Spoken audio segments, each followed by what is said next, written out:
આગામી 9 તારીખે વિછિયામાં ખૂબ મોટા પાયે ઉથલપાથલ થવાના એંધાણ દેખાઈ રહ્યા છે, કારણ કે કોળી સમાજનું મહાસંમેલન યોજાવા જઈ રહ્યું છે। આ સામાજિક સંમેલનને રાજકીય રૂપ ન દેવા અને તેમાં પોતાના રાજકીય રોટલા ન શેકવા નામ લીધા વગર કોણે અને કોને ટોણો માર્યો, સમગ્ર વિગત જાણીએ આ અહેવાલમાં। જય હિન્દ, બેસાઈન ટીવી ન્યૂઝ પર આપની સાથે હું છું નીતિ ગઢવી। ભેગા થવું એ શરૂઆત છે, ભેગા રહેવું એ પ્રગતિ છે અને ભેગા કામ કરવું એ સફળતા છે।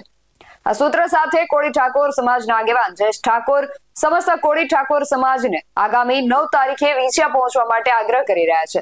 જો કે કોળી સમાજમાં ક્યાંક ફાટા પડતા હોય તેવું પણ જોવા મળ્યું હતું। સમાજના અમુક આગેવાનો ભાજપમાં પણ હોય, જેથી તેમણે આ મહાસંમેલનને રોકવા માટે ઘણા પ્રયાસો પણ કર્યા, પરંતુ હવે જે બાવળ આવી રહ્યા છે તેના પરથી સ્પષ્ટ થઈ રહ્યું છે કે આ સંમેલન તો થશે જ, પરંતુ આ સંમેલનમાં પોતાના રાજકીય રોટલા ન શેકવા રાજુ સોલંકીએ અપીલ કરી રહ્યા છે। તેઓ શું કહી રહ્યા છે પહેલા તે સાંભળીએ। મિત્રો, જય કોળી સમાજ, જય વીર માનદાતા, જય વેલનાથ। હું છું રાજુ સોલંકી।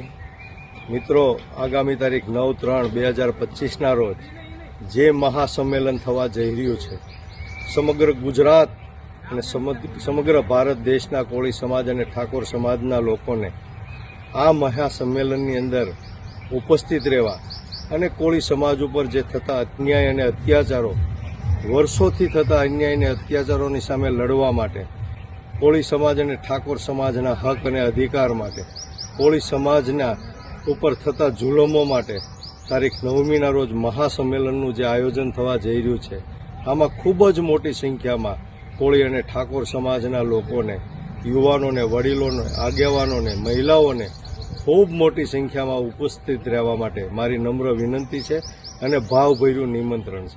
મિત્રો, આ સંમેલન માત્ર ને માત્ર સામાજિક સંમેલન હોય, કોઈ પણ પ્રકારની રાજકીય બાબત, રાજકીય ચર્ચા કે રાજકીય એજન્ડા આ સંમેલનની અંદર નથી। આ સંમેલનની અંદર બેનર પણ સામાજિક છે, માત્ર ને માત્ર કોળી અને ઠાકોર સમાજ માટેનું જ બેનર હશે। આ મંચ ઉપરથી કોળી અને ઠાકોર સમાજના વિકાસ માટેની, કોળી સમાજ અને ઠાકોર સમાજના ઉત્થાનની, પ્રગતિની, વિકાસની જ વાતો થવાની છે। તો મિત્રો, આ ખાસ તમામ સમાજના લોકોએ, મંડળોએ, સામાજિક અને રાજકીય આગેવાનોએ આ બાબતે નોંધ લેવી। બીજી વાત એ મિત્રો કે ભૂતકાળમાં આ મુદ્દાને લઈ અને જે ઘનશ્યામભાઈ રાજપરા છે, એનો પીડિત પરિવાર છે, એની હત્યા થઈ ત્યારથી લઈને આજ સુધી ઘણા બધા સમાજના લોકો, રાજકીય અને સામાજિક આગેવાનો જે વિવિધ પાર્ટીમાં હોય, સમાજના હોય, તે લોકોએ તન, મન અને ધનથી આ લડાઈમાં મદદ કરી છે, સપોર્ટ કર્યો છે। એમનો આ તકે હું ખૂબ ખૂબ આભાર માનું છું। પરંતુ 9મી તારીખે જે સંમેલન થવા જઈ રહ્યું છે, તો મિત્રો ખાસ અમારી વિનંતી છે, આખી સમિતિની વિનંતી છે, મારી વિનંતી છે કે આ સંમેલનની અંદર માત્ર ને માત્ર કોળી અને ઠાકોર સમાજનું સંમેલન છે।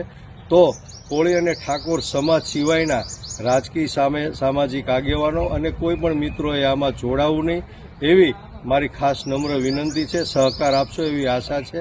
આભાર। જય કોળી સમાજ, જય વીર માનદાતા, જય વેલનાથ।